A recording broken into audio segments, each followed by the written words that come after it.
Well, hello again to all of my savvy sheroes in the Simply Healthy Everyday community. My name is Teresa Sanderson. Of course, I'm your guide to wellness and abundance. I want to welcome you. It's Monday, right? First day of the week.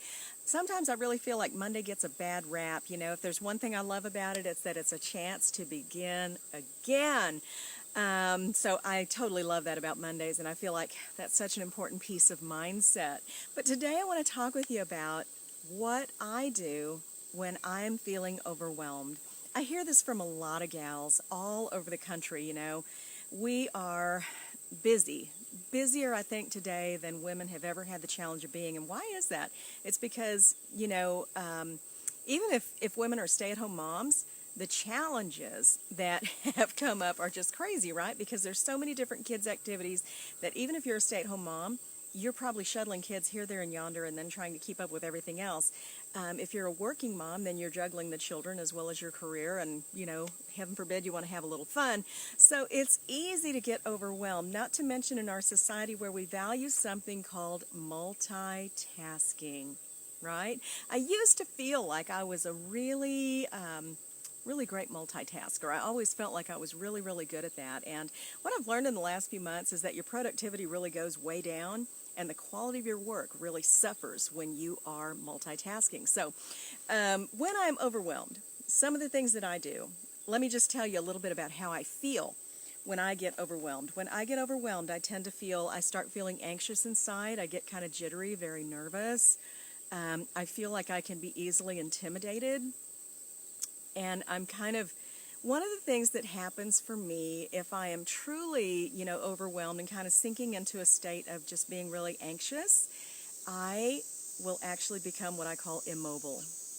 It's a tough, tough spot for me because I'm a doer. I'm a manager by history, and I'm used to solving problems and fixing things and doing things. But when I am really suffering with this, I am immobilized. I can't make decisions. I can't really think clearly, and I just about cannot move.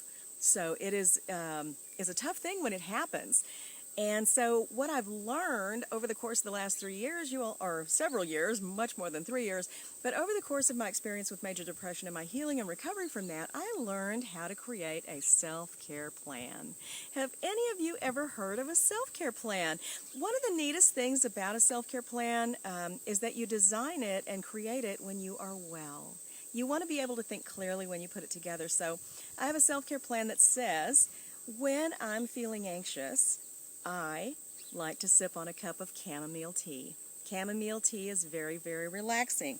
It also says, excuse me just a second, I dropped something, that when I'm feeling anxious, I may use my Young Living Tranquil Roll-On, okay? Because it has 3 oils in it that are very, very calming. I apply it just like this and inhale the beautiful scents of lavender, Roman chamomile, and cedarwood that are very, very calming to us, very, very calming.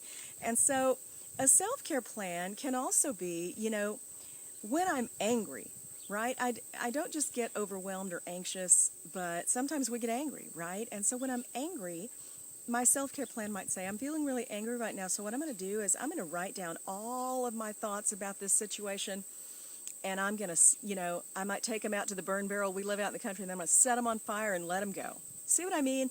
That is self-care. That is you using something called learned coping mechanisms, something like emotional outlets. So learned coping mechanisms, that might be deep breathing. Several times. That's a learned coping mechanism. Muscle relaxation is another learned coping mechanism. Taking time to just slow down is another learned coping mechanism. Some emotional outlets for stress that we might have would be things like gardening, sewing, crocheting, creative hobbies. All kinds of things can be a part of your self-care, as well as things like essential oils, maybe teas, and walking your dog, pet therapy, right? Singing, listening to music, all of these things can be part of self-care. So for me personally, like I say, when I'm feeling overwhelmed, I may take a walk. I'm probably going to have a cup of hot chamomile tea, which I totally love. It's very calming and relaxing. I will use my Young Living Tranquil Roll-On. I may also use my Young Living Valor roll-on, because Valor is what I call courage and confidence in a bottle, and I'm just going to overlap a couple of oils here. There's nothing wrong with that. But these are things that I do that are a part of my self-care. I didn't learn how to create self-care plans by myself. I learned with a counselor, I learned with my therapist, and I learned to have tools in my arsenal for when I feel overwhelmed, when I feel anxious, when I feel sad, when I feel even happy. I mean, right? If you feel happy and you don't know what to do with that, you need to know what you might enjoy doing when you're happy. And so a self-care plan for that is also good. So all of these things I learned through that trek down the path of major depression that happened in 2011 for me and took me out of the workforce for about 3 years. I am adding a service to this page today, to the Simply Healthy Everyday page, and that is to help you, any savvy shiro in this group who would like to create a self-care plan for 3 specific areas in your life, 3 specific emotions that you may have trouble working through. We'll talk together about what is it going on in your life? What are the stressors that you have? What are the emotions that cause you the most trouble? And then we'll talk about what kind of coping mechanisms do you already have, and explore creative outlets for you to use during those times of stress. So look for it under the services section here. I so look forward to connecting with you and working with you. God bless your day, and thank you for tuning in. Bye.